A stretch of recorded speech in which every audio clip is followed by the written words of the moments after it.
Imagine a Coke bottle, a Coke plastic bottle, which is filled with a compressed air. How much pressure a Coke bottle can withstand? At some point, it will burst, right? That is what pressure vessel is. We are going to see what is pressure vessel in this video, and we will see the types of pressure vessel, the applications, and the real life examples of the pressure vessel. Why learning about pressure vessel is important? Pressure vessel is used in almost every major industries globally, essential for safely storing the high pressurized fluid. Engineering failure causes catastrophic accidents. Proper code compliant design is mandatory. So from this slide you can able to see that almost in every major industries we are going to use the pressure vessel. It is essential for storing the high pressure fluids. You can't able to store a high pressure fluids with poorly designed pressure vessel. It may be tendency to blast, there will be some chances for leaking, and also if it is not built in the way how it is built, it will be a catastrophic failure. In what are the industries the pressure vessels are used? The pressure vessels are used in power plants, in refineries, in chemical plants, in LNG facilities, and also it is normally used in almost all kind of plants like paint industries, cement industries, paper industries,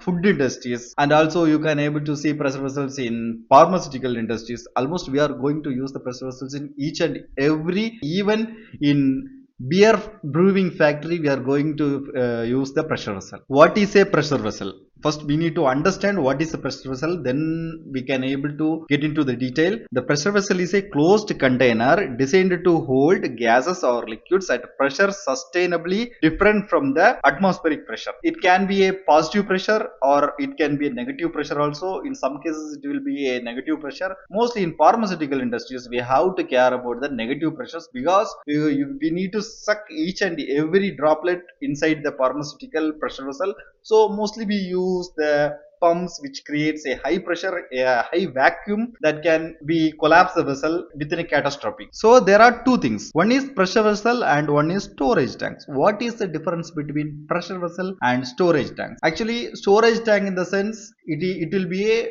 big one comparing to pressure vessels. Even a storage tank can be around 20 meters. Yeah, it is possible to have a storage tank around 20 meters. 20 meters means it will be around your whole house. But pressure vessel will be not that big, it will be kind of small, because if it is getting bigger and bigger means the thickness will be going to be huge, which we can't able to imagine. If the pressure is huge and the diameter is also huge, thickness of the pressure vessel will be like 100 mm, 150 mm, 200 mm. It will be a crazy amount of thickness. The pressure vessel commonly it will be around a small vessel comparing to storage tanks, and it contains a high pressure, but storage tank doesn't contains any pressure, maybe very small amount of pressure like maximum of 1 bar, but pressure vessel can be pressurized to maximum 400 to 500 bars. We can able to use a pressure vessel in very high pressure equipments. For the pressure vessel and the storage tanks we have two different types of codes we are using. We most of the times we don't club each codes. What are all the main components of the pressure vessel? The first component you have to think about the pressure vessel is the shell. The first component and very important component is, without a shell there will be no pressure vessel, and without heads there will be no pressure vessel. It can be any head, but without head there will be no pressure vessels. We have shell and we have head. We have communication chambers like nozzles, and we have inspection chambers like manway, and we have some parts like reinforcement pads, supports and skids, and we have some lifting lugs over here. There will be some vessels without lifting lugs also. These are the main components of a common pressure vessel. Types of the pressure vessel is also based on shapes. Even based on shapes we are defining the pressure vessels in different categories. The most commonly used pressure vessel is a cylindrical pressure vessel. You can able to see the cylindrical pressure vessel in almost all the industries, and a spherical one is not a common one, but we are using these spherical pressure vessels in the LNG industries. For high pressure industries, high pressure requirements, we use these spherical pressure vessels. In the ships also you can able to see the spherical pressure vessels, which is commonly used to transfer the LNG. So spherical vessels is not most commonly used pressure vessel, and also the rectangle one. Yes, we are using the rectangle pressure vessel also in some fields like lubrication fields. Recently I have done a rectangle pressure vessel design design for SKF,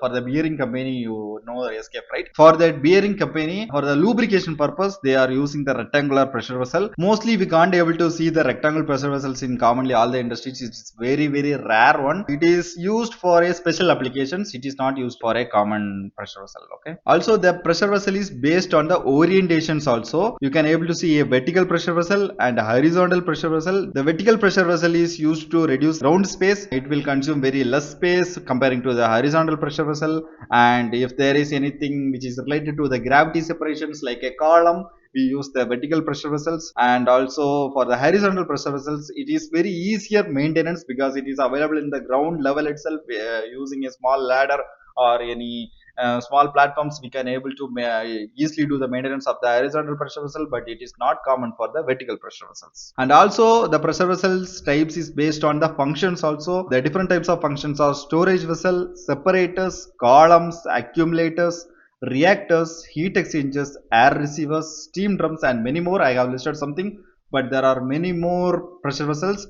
Mostly commonly used pressure vessels are for storage vessels, heat exchangers we use columns, we use separators, we use air receivers. Almost these air receivers you can able to see in each and every industries which we are going to use this air for the supply of instruments like pneumatic actuators. If any valve is acting using a pneumatic pressure, we are going to have air receiver in that particular plant. And also with the vessel head, we are going to differ the pressure vessels. The first one is hemispherical head, ellipsoidal head, toruspherical head, flat head. Hemispherical heads we can't able to see it in common. The shape itself, it is a semi-round. It's a semi-sphere. It's not a round. It's a semi-sphere. In the ellipsoidal, it is kind of a elliptical. And in toruspherical also, I have used the same image to represent the toruspherical and the ellipsoidal heads. Why? The toruspherical heads are little bit different compared to the ellipsoidal heads. The only difference is the height difference. For the toruspherical, we have lesser height, and for the ellipsoidal we have more height comparing to the toruspherical. For the ellipsoidal head we have OD divided by 4, that is the quarter of the outer diameter. And for the toruspherical we can't able to tell with directly the quarter of outer diameter or any half of the outer diameter. We can't able to tell.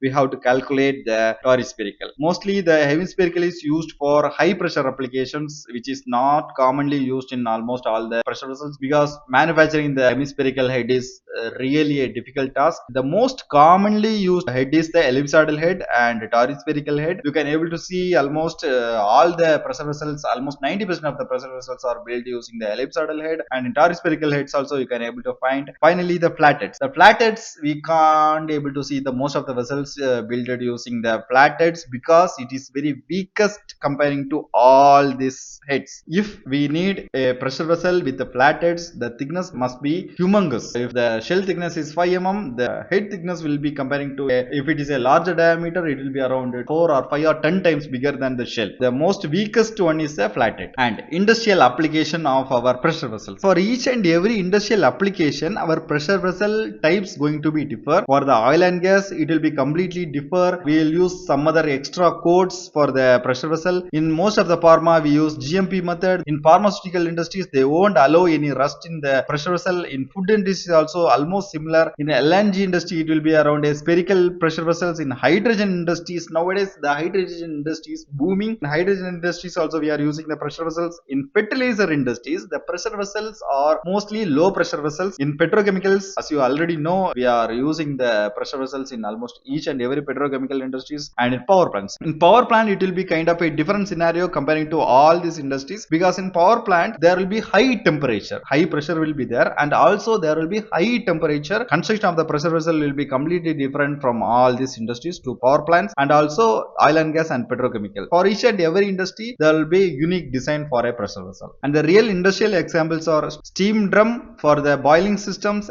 air receivers for instrument air systems, ammonia storage for cryogenic spheres, dereator for removing oxygen from the feed water, LPG bullets for horizontal storage tanks, knockout drums for liquid gas separation. Why they are dangerous? Why the pressure vessel is very dangerous? When we are designed it poorly, it stores high amount of energy. even it is a compressed gas or any compressed fluid, compressed gas are very very dangerous. It will act as a bomb. If it is blast, take an example as a balloon. Normally we blow the balloon, right? If the balloon can't able to accommodate the pressure, it will blast, right? Even a small balloon can able to make us fear. If you look at the size of a storage tanks, just imagine how the blast gonna be. There will be explosive risk. The pressure vessel will be carrying lethal fluids like H2S and ammonia, so it will be very dangerous for our environment and for ourselves also. And there will be fire hazards also. If there is a hydrocarbon leak which is causing a massive amount of fire, you can't able to imagine, the whole plant will be melted like a plastic. So it will be very very dangerous. We have to design a pressure vessel very carefully. There will be a zero margin for error. If a vessel failure, it doesn't stop the production, it completely destroy the plant. There will be zero margin error for a pressure vessel. As I already told, pressure vessel is a most dangerous equipment in a plant or in a factory. That's why we need ASME. What the ASME will provide is, the ASME we can able to design, we can able to choose the material, we can able to know how the pressure vessel is going to be manufactured, and ASME provides the inspection guidance. So if we follow all the ASME rules, we can able to provide the ASME use term certification for a particular vessel. We can able to function the vessel after the use term certification. Okay, in this video, what are the key takeaways you are going to get? What is pressure vessel, difference between pressure vessel and storage tanks, and the main components of the pressure vessel like shell, heads, nozzles, supports, and what are the different types of pressure vessels by orientation and by the head types, and how dangerous a pressure vessel is, how demanding the ASME compliance is for a pressure vessel. Okay, we are going to close the video. Keep learning. Bye bye.